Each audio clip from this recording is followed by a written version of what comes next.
तो प्रशांत किशोर का चेहरा हो गया है बेनकाब और उन्होंने बीपीएससी आंदोलन को डाइवर्ट कर दिया है। अच्छा, ऐसा हम क्यों कह रहे हैं?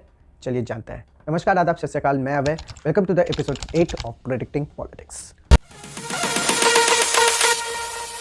तो प्रशांत किशोर का चेहरा बेनकाब हो गया है, ऐसा हम क्यों कह रहे हैं?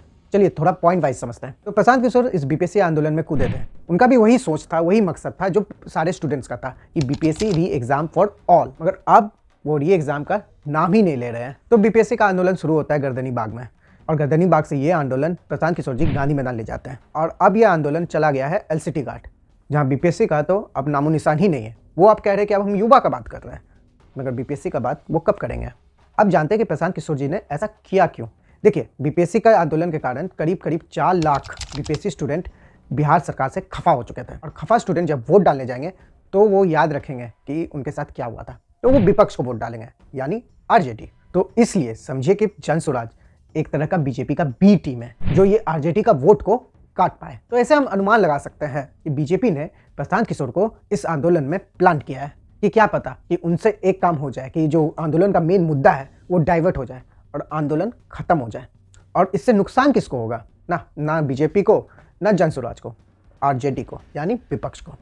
अगर आप इस वीडियो में इतना दूर तक है तो आप मेरे मुंह से एक चीज़ सुने होंगे कि जनसुराज बीजेपी का बी टीम है। तो हम ऐसा क्या क्यों रहे हैं? इतना बड़ा प्रोटेस्ट था जो करीब दिसंबर के महीने से स्टार्ट था और जनवरी के महीने तक चले जा रहा है। आयोग ने भी बीपीएससी स्टूडेंट का नहीं सुना। तो इस प्रोटेस्ट को एक तरह से आप कह सकते हैं कि जनसुराज ही लीड कर रहा है, यानी प्रशांत किशोर लीड कर रहा है। अब इसे बीपीएससी प्रोटेस्ट की जगह हम कहते हैं जनसुराज प्रोटेस्ट। और इस प्रोटेस्ट में भर भर के पैसा लगाया जा रहा है। अभी बाइक रैली शुरू हुआ है, करीब 100 लोगों का, और करीब 20,000 किलोमीटर जाएंगे। समझिए कितना करोड़ों पैसा लगेगा इसमें। अभी तो एलसीटी घाट में एक टेंट सिटी लगा हुआ है, और इस टेंट सिटी को भी लगाने में समझिए कि करोड़ों रुपया लगा होगा। तो इन करोड़ों रुपया का फंडिंग आ कहाँ से रहा है? ये सवाल तो जरूर उठ रहा है। चलिए, ये बिहार की विपक्षी पार्टी है, तो ईडी और सीबीआई कहाँ है? थोड़ा कंफ्यूजन हो रहा है ना कि ईडी और सीबीआई कहाँ है। तो देखिए, अगर बीजेपी के खिलाफ कोई पार्टी रहता है किसी और स्टेट में, तो ईडी और सीबीआई ओवर एक्टिव होती है। अब वो एग्जांपल ही दे देते हैं। अभी अरविंद केजरीवाल को अरेस्ट कर लिया गया था ईडी और सीबीआई द्वारा। हेमंत सोरेन, बिहार के आलोक मेहता, और यहाँ तक कि तेजस्वी यादव और लालू यादव, हाँ, ईडी सीबीआई उनके खिलाफ भी ओवर एक्टिव थे। चलिए, ये सब तो बात तो ईडी और सीबीआई का है, मन हुआ तो पूछ लेंगे उनसे कि कहाँ से आया पैसा। मगर एक इंटरेस्टिंग पॉइंट बताते हैं। 2020 में ऐसे ही बीजेपी ने एक मॉडल लेके आए थे, चिराग मॉडल। ये चिराग मॉडल इसलिए लाया गया था ताकि वो जेडीयू का वोट काट सके, और जो बहुत ही बेहतरीन तरीके से भी काम किया। जेडीयू 80 सीट से 40 सीट में आ गए थे। तो इसी तरह बीजेपी ने एक और नया मॉडल लेके आए हैं 2025 में, प्रशांत किशोर मॉडल, जो इस टाइम आरजेडी का वोट काटने के लिए। और ऐसा हम क्यों कह रहे हैं कि ये मॉडल कामयाब हो सकता है?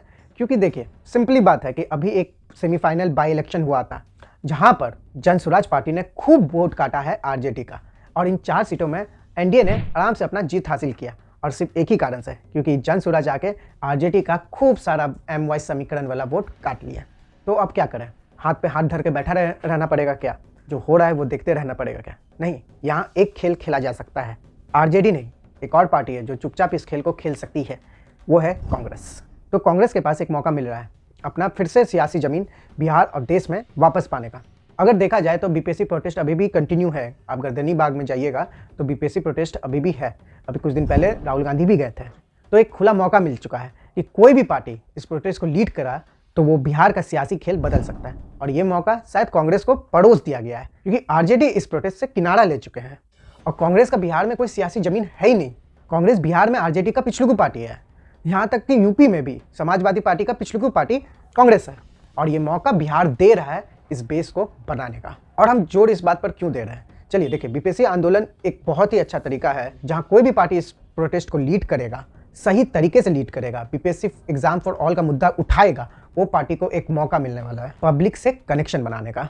और अगर कांग्रेस को ये चीज़ नहीं दिख रहा है, वो अपना वही मुद्दा पे लगे रहे, अदानी, रफाल, संविधान, कास्ट सेंसर, जहां पब्लिक उतना इंटरेस्ट नहीं ले रही है। और ऐसा हम बोल क्यों रहे हैं? क्योंकि आप देख चुके हैं कि इसी मुद्दा के साथ वो महाराष्ट्र में भी लड़े, हरियाणा में भी लड़े, वो कोना हो गए थे। मतलब एक तरह से एक जीता हुआ चुनाव कांग्रेस हार गया है। अभी एक बहुत ही अच्छा मौका है इस आंदोलन को लीड करने का, जो कांग्रेस के पास अभी खुल के समझिए प्लेट पे परोस के रखा हुआ है। और अगर कांग्रेस ऐसा सोच रहे कि आप आइडियोलॉजी लड़ाई में बीजेपी को हरा देंगे, तो भूल जाइए। उनका आइडियोलॉजी बहुत स्ट्रांग है। वो आरजेडी से कभी हाथ नहीं मिला है, जो भी हो जाए। वो समाजवादी पार्टी से हाथ नहीं मिलाए, जो भी हो जाए। अरे अभी दिल्ली में इलेक्शन हो रहा है, आम आदमी पार्टी के खिलाफ लड़ने के लिए बीजेपी कांग्रेस से हाथ मिला सकता था ताकि वहां से उसको हटा पाए ना, नहीं मिला। वो कुछ भी हो जाए, वो अपना आइडियोलॉजी ब्रेक नहीं कर रहे हैं, और कांग्रेस हर बार ब्रेक करता है। एक समय जब वो आरजेडी के खिलाफ था, आज वो आरजेडी के साथ है। एक समय वो उद्धव ठाकरे के खिलाफ थे, आज उद्धव ठाकरे के साथ है। और सबसे बड़ा एग्जाम्पल तो INDIA ब्लॉक का है। उसमें एक पार्टी है, आम आदमी पार्टी, जो सत्ता में आया कांग्रेस को ही हटा के पंजाब और दिल्ली में, और आज जाके वो उन्हीं के साथ है। तो आइडियोलॉजिकल लड़ाई में तो आपका जितना थोड़ा मुश्किल है कांग्रेस जी। तो अब आपके पास एक खुला मौका मिल चुका है। बिहार में एक आंदोलन शुरू हो चुका है, जहां करीब 4 लाख स्टूडेंट इंतजार कर रहे हैं एक लीडर का, जो ये आंदोलन को लीड कर सके। तो समझिए, राहुल गांधी के पास एक छोटा सा मौका है बिहार में वापस से कांग्रेस का पैर जमाने में। तो चलिए, आपको अगर ये वीडियो पसंद आया तो डेफिनेटली लाइक कर दीजिए, और आप ही बताइए कि कमेंट बॉक्स में कि क्या कांग्रेस ये फ़ायदा उठा पाएगा, ये बहुत बड़ा आंदोलन का हिस्सा बन के वापस से बिहार में अपना वर्चस्व ला पाएगा। कमेंट बॉक्स में बताइए, और ऐसी प्रेडिक्टिंग पॉलिटिक्स के लिए हमारे चैनल को सब्सक्राइब कर लीजिए। चलिए, धन्यवाद।